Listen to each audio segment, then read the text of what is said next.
الله جی دې ته شاعري وایي. دغه مشر ډېره ښکلې شاعري کړې ده. تاسو ته پته ده چې څه خلک داسې وي چې کله په هغه باندې څه مشکل راشي یا څه خبره راشي نو هغه وایي یا پیره بابا راورسېږه یا کاکا صاحب راورسېږه. د الله نوم نه اخلي او بلکې د پیر بابا او د کاکا صاحب نوم اخلي او د هغه نه هغه امداد چې دی هغه غواړي. دغه یو عدد چې دی هغه جوړ شوی وي. نو دغه مشر دغه الفاظ چې دی د شاعرۍ زبان ته راوړي دي او ډېر ښکلي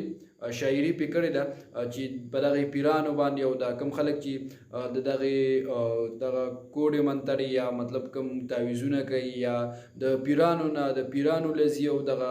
زیارتونو له ځي او هلته دغه دعاګانې غواړي د هغوی نه. نو دغه یې په شاعرۍ کې د شاعرۍ په زبان کې دغه یې بیان کړي ده چې ډېر ښکلی انداز سره او په ډېر ښکلي لهجې سره یې بیان کړي ده. نو دغه را سره واورئ او کوشش وکړئ چې ضرور مخکې شیر کوي. کم مشرک نائنو د پیر بابا نڅه غواړي سچې دې پکار وي د الله نه ولي نه غواړي مانم چې ولی بو بزرګو نیک انسان بو مانم چې د خدای رسول په سما لار روان بو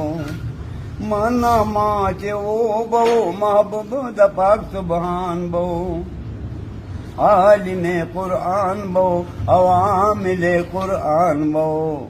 خدای خونو بیا تی سپکوما عقیده غواړي تک مشرک نائنو د پیر بابا نڅه غواړي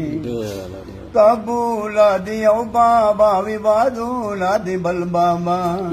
ځان لا دی نیولې د دانو د پار ګل بابا او دومره احترام دی چرته نکړو د خپل بابا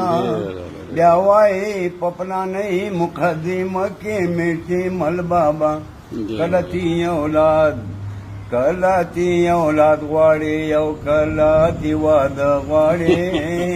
څنګه مشرک نائنو د پیر بابا نڅه غواړي خدای ها څوک چې دا قبرونو نڅه غواړي مسلمان نه دی او هچا پدې باندې لوستلې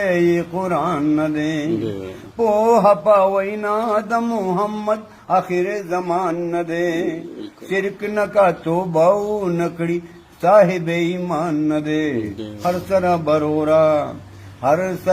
برورا دا عمل په وسیله غواړي د مشرک نائنو د پیر بابا نڅه غواړي خدای حاجت روا گنا خدای مشکل کشا گنا بل څوک مسیحا نشتا یو خدای مسیحا گنا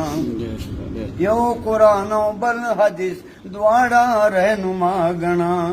نوم زما صابر دا ګرته غوړه می وینا گنا